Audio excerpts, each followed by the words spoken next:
Bom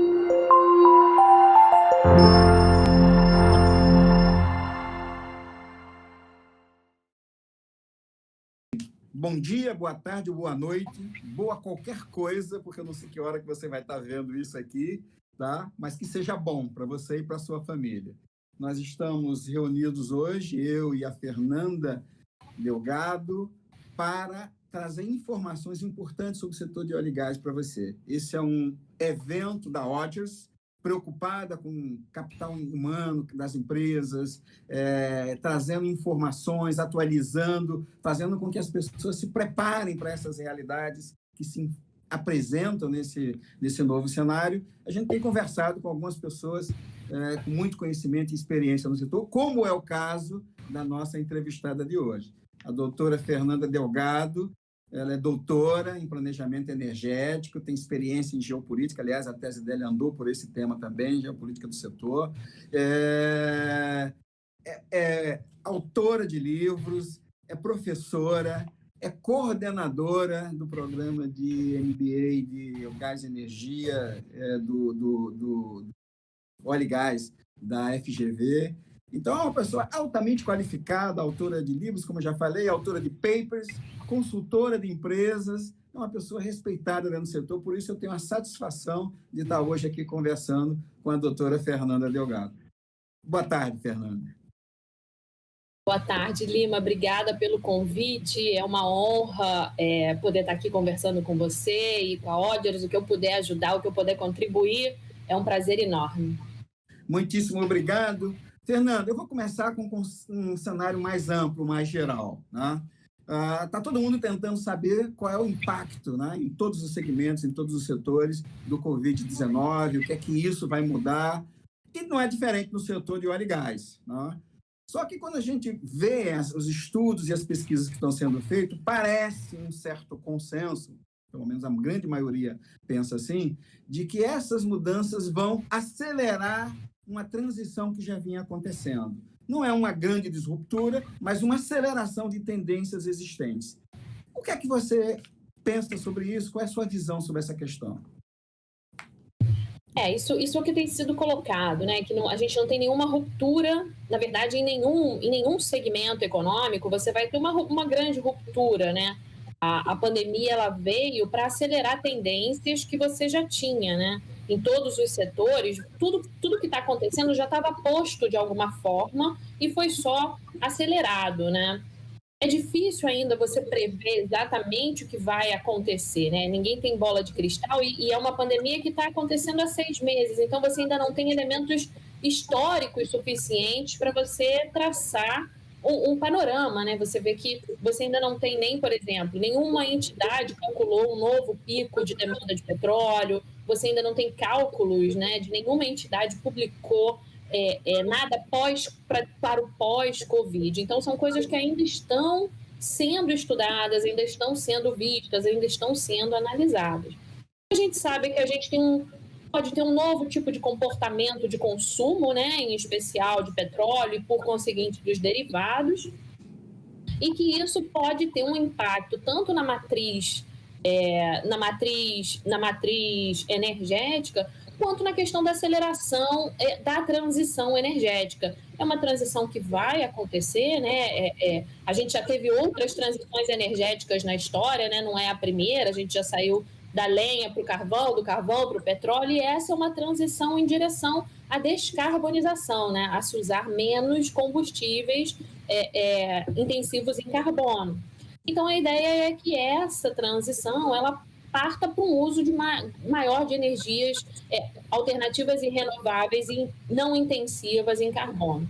Pode ser que haja aí uma premência desses energéticos face à diminuição do uso dos fósseis, face ao crescente investimento, né, que principalmente as empresas europeias têm feito nesses energéticos renováveis, fazendo hedge aos fósseis ou entendendo que as energias renováveis já atingiram a sua maioridade e já significam um negócio por si só, né? Não necessariamente elas caminham paralelas à indústria de óleo e gás. Então, tem muitas percepções, tem muitas coisas que a gente ainda está acompanhando na indústria, mas sem dúvida vai haver uma mudança de comportamento aí e uma aceleração dessas tendências, certamente. Ótimo. E no Brasil, a gente sabe que a questão da energia, apesar de ser um problema global, tem natureza local, em função das características, dos recursos locais ou regionais. Por exemplo, no Brasil, nós temos os biocombustíveis, o etanol, o biodiesel, que tem uma importância importante na matriz energética. Como é que você faria uma leitura olhando o Brasil? Lima, eu gosto de dizer que o Brasil ele tem um problema bom, né? O Brasil ele administra a abundância, enquanto todas as outras economias administram a escassez, né? A gente tem o etanol, a gente tem o biodiesel, a gente tem gás natural, a gente tem petróleo, a gente tem energia eólica, a gente tem energia solar. Teve um webinar que eu fiz, acho que há umas 2 semanas, justamente sobre a matriz energética do futuro, né? E a conversa que eu trouxe, né, que eu pedi aos participantes para discutirem, era exatamente essa. Como administrar essa abundância e se tem lugar para todos, né? E tem lugar para todos. A premência energética futura, né, que a gente tem aí, tem lugar para você dar espaço para todos esses energéticos. É claro, os biocombustíveis são essenciais para a matriz energética nacional e eles não deslocam, né, outros combustíveis, eles não deslocam outros energéticos, eles complementam por si só. E, além do que, para além de complementares à matriz, eles são muito significativos para a nossa geração de renda, de emprego, de desenvolvimento econômico. Eles têm um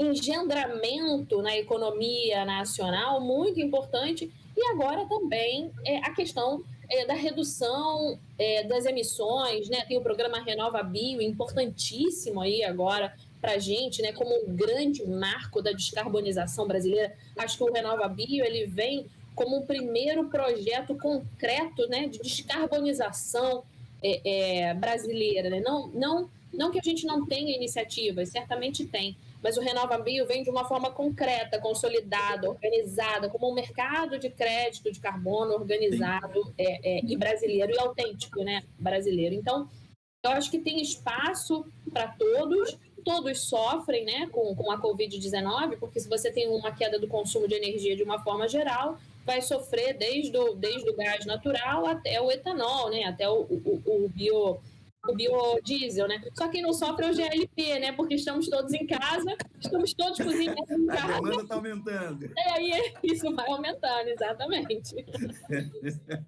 É verdade. Ô, Fernanda, do ponto de vista de investimentos no setor energético no Brasil, particularmente no setor de óleo e gás, eventualmente biocombustíveis também, como é que você está vendo isso? Retomada de investimento? Quer dizer, retomada não, porque continua havendo, né? Algum cuidado aqui e ali, mas como é que você vê a questão dos investimentos no país, dentro do setor energético?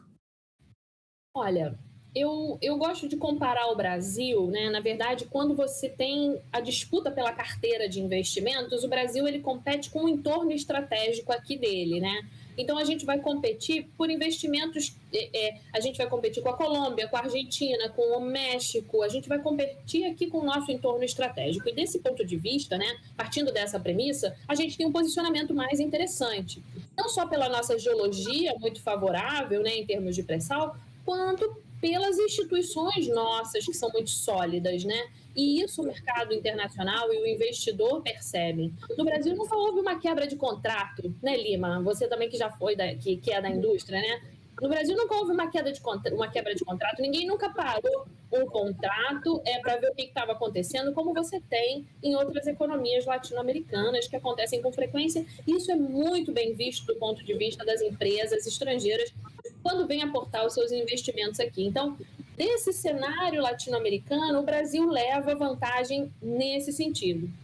É lógico que a gente tem questões da nossa política externa que atrapalham, né, a forma como que a gente tem lidado com a pandemia, o fato da gente ter sido rebaixado, o rating Brasil de risco, a gente ter sido rebaixado no mês passado, isso impacta, tudo isso impacta, mas de qualquer forma, As empresas que aqui estão fizeram seus cortes de CAPEX, hibernaram suas unidades, fizeram o seu dever de casa em proteger o caixa, né? Todo mundo vai proteger o caixa, porque até as próprias famílias fazem isso. Então, é natural que as empresas façam também. Mas, de qualquer forma, a gente não teve sinalização de retirada de investimentos do país, e isso é positivo.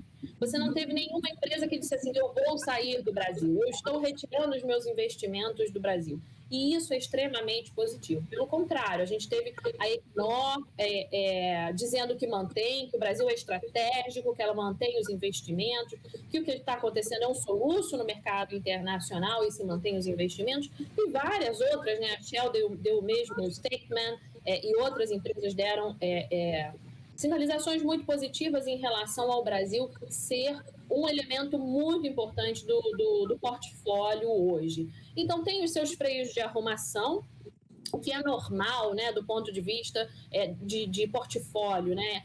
Quando as pessoas perguntam, vendem ativos e vende ativo, até pela própria Petrobras, né? Está vendendo tudo, está saindo de posição, está vendendo posição.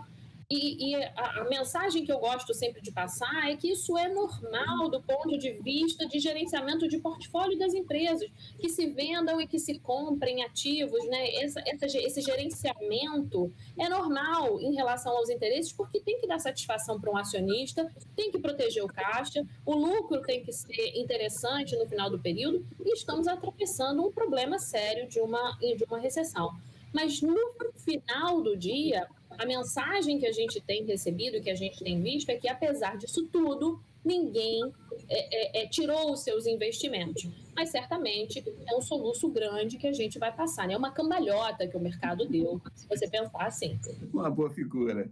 Fernanda, nós estamos falando de transição energética, nós estamos falando de aceleração de tendências, e parece ter alguns drives para essa aceleração de tendência. É a questão tecnológica, a questão da racionalização de custos, otimização, etc. Como é que você vê essa combinação de coisas para fazer essa transição acontecer? Fala um pouco disso. A tecnologia, né, como você mencionou, ela é essencial não só para a transição energética, mas até para a gente passar por esse período, né? Toda a parte de desenvolvimento tecnológico, a indústria 4.0, todos esses avanços, né? O Brasil é muito afortunado de poder contar com essa lei de 1%, né, de desenvolvimento em P&D, e isso deixou a gente muito à frente, né? Isso deixou a gente muito à frente nesses desenvolvimentos e de poder contar com isso. Então, isso é muito bacana na medida em que, nesse momento, a gente tem desenvolvimentos tecnológicos que podem ser usados para redução de custo, para redução de erro humano, né? No momento de recessão, você não tem espaço para erro humano, porque os custos são muito apertados. Então, é a hora de você contar com a tecnologia.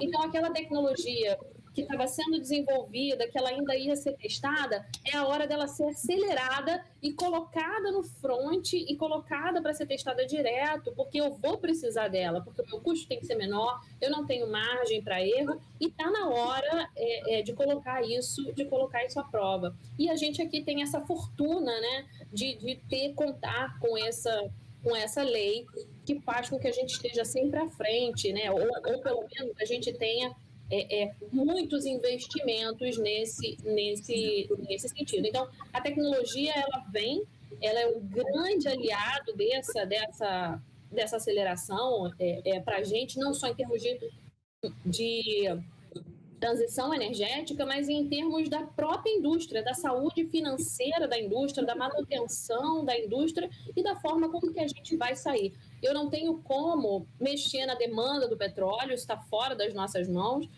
A gente não é price maker, né? O Brasil é um price taker. A gente não tem como influenciar o preço do barril. O que eu posso mexer? Eu posso pedir a tecnologia que me auxilie, né? Então, a tecnologia é uma coisa que a gente consegue influenciar. Então, é da tecnologia que vai sair uma vacina, é da tecnologia que vão ter as nuvens de armazenamento, é da tecnologia que vão sair todas as soluções que vão dar esses drivers para a indústria, para a gente poder passar por esse momento. Muito bom, Fernanda. Fernanda, e do ponto de vista das competências, para lidar com essa realidade que está colocada aí, que competências as empresas precisam ter, principalmente no nível executivo? O que é que você imagina até pelo seu chapéu de coordenadora de um programa de MBA, né? Essa pergunta é muito bem colocada para você, porque você conhece os dois lados da história, a formação, o desenvolvimento, e conhece o setor também. Mas, por favor. Olha, Lima, o que hoje eu vejo muito demandado, né, são competências comportamentais. Mais e mais nos últimos anos, porque eu costumo colocar muito para os meus alunos que as competências técnicas qualquer um pode ter, né? Qualquer um faz uma universidade de engenharia, faz um mestrado, faz um doutorado, isso é muito... Isso está posto de alguma forma, né? Então, as competências comportamentais, como a pessoa lida com a pressão, como a pessoa trabalha em equipe, como a pessoa, o nível de criatividade, de inventividade, né? O espírito inovador, o espírito inventivo, isso faz diferença hoje para as empresas e eu vejo cada vez mais que isso tem sido buscado. Isso está muito aliado a essas competências comportamentais, né? Como essas pessoas lidam com esses momentos de pressão, por exemplo, com essa questão das competências e das competitividades, né? Principalmente no ambiente de trabalho. Uma coisa que eu gosto de destacar também sempre é a proatividade, principalmente em quem está entrando no mercado de trabalho, né? Eu falo muito para os meus alunos de graduação que existe uma diferença de idade, né? O aluno de graduação ele vai ser contratado pela gente, né, que está aqui nos 50 anos, 50 e poucos anos. Então, não vem... tudo bem que pode ser preconceituoso, mas não vem falar comigo de cabelo verde, que eu não gosto. Eu não vou contratar quem está de cabelo verde, quem tem um piercing no nariz, entendeu? Então, você tem que se adequar a quem você vai solicitar esse emprego. É uma indústria muito conservadora, né? Isso aqui não é uma indústria de marketing, não é uma indústria de publicidade. Então, é uma indústria conservadora. Ela é conservadora com mulheres ainda, né? Lamentavelmente, né, Lima? Você sabe como é. Então, imagina com essa juventude que está chegando de cabelo verde, de cabelo rosa, de piercing na língua, na orelha, sei lá, eles botam piercing em tudo quanto é lugar. Então, a gente tem que ter uma postura um pouco mais conservadora e principalmente uma postura proativa. Isso falta muito, não na nossa geração, né? Não na geração de executivos, mas numa geração um pouco mais jovem, que foi acostumada a ter as coisas um pouco mais fáceis, né? Pela geração, não é uma questão de culpa, né? Mas pela geração. Essa proatividade é bem vista. Então, quando você tem um jovem, né? Proativo, dinâmico, criativo, inventivo, ele se destaca rapidamente. Sim. E uma coisa que eu gosto muito de destacar: se você não fala inglês, meu amigo, corre atrás. Corre atrás, porque faz muita diferença nesse mercado. Agora, não é o inglês de caixote, né? É aquele inglês fluente, que te permite fazer uma apresentação, que te permite viajar, que te permite defender uma ideia, ler um paper, escrever um paper, né? Um inglês fluente, bom, bonito. Isso faz muita diferença no mercado aqui fora. Ótimo, Fernanda. Que competências já existem hoje, ou pelo menos já é demandado hoje, que você julga que vai continuar sendo demandado? Tem algo a acrescentar nisso?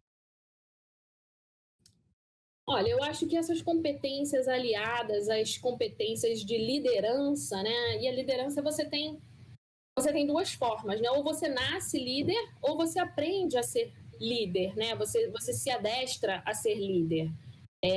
Essas competências são bem vistas hoje. Desde que eu trabalho com isso, né, e faço palestras e apresentações, existe um gap de mão de obra no setor de óleo e gás, de mão de obra treinada, né, no setor de óleo e gás. Você vê que tem sempre postos de trabalho sendo demandados, principalmente na parte executiva, né? Tem sempre postos em aberto na parte executiva. E o que eu escuto sempre falar é que falta isso, pessoas na posição de liderança, pessoas proativas, pessoas que sejam mais líderes e que sejam mais diligentes, né? Que saibam pegar aquilo, botar embaixo do braço, desenvolver um negócio, desenvolver uma ideia, desenvolver um produto e sair um pouco adiante. Não sei se isso de repente é alguma falta, é alguma questão nossa, brasileira, né? Uma falha da nossa educação ou da nossa forma de trabalhar, também uma questão brasileira, mas principalmente as empresas estrangeiras têm essa questão dessa falta de um pouco de iniciativa, né? Isso é premiado no mercado e é entendido como muito bom hoje. E como eu falei, a parte técnica é excelente, claro, né? Quem puder se capacitar, quanto mais cursos e quanto mais, eu costumo falar, quanto mais tarimba, né, você tiver, melhor. Mas ainda acho que as competências comportamentais, que são aquelas que você traz de casa, que são aquelas que vêm junto com a sua educação, com o seu berço, com a sua experiência, né, e muito com o seu caráter também, né, Lima? Isso faz muita diferença. Fernanda, muitíssimo obrigado, excelente. Eu agradeço em nome da Audience, o trabalho que você vem fazendo no setor é reconhecidíssimo por todos, não foi por outro motivo senão esse, de eu ter te convidado, né? A FGV Energia, onde você faz uma atuação importantíssima, né? Virou uma referência no setor, não só de estudos, mas também de proposição de soluções para o modelo brasileiro, para o brasileiro. Então, foi uma satisfação enorme para nós da Audience contar com você aqui. Muito obrigado. Eu é que agradeço, em nome da FGV, no meu nome, né? Foi uma entrevista praticamente pessoal, mas em nome da FGV Energia também agradeço muito. É sempre um prazer conversar com você e no que vocês precisarem, eu estou à disposição e a FGV Energia também. Obrigada, Lima. Um grande abraço. Obrigado. Um abraço, querido. Obrigada. Obrigado.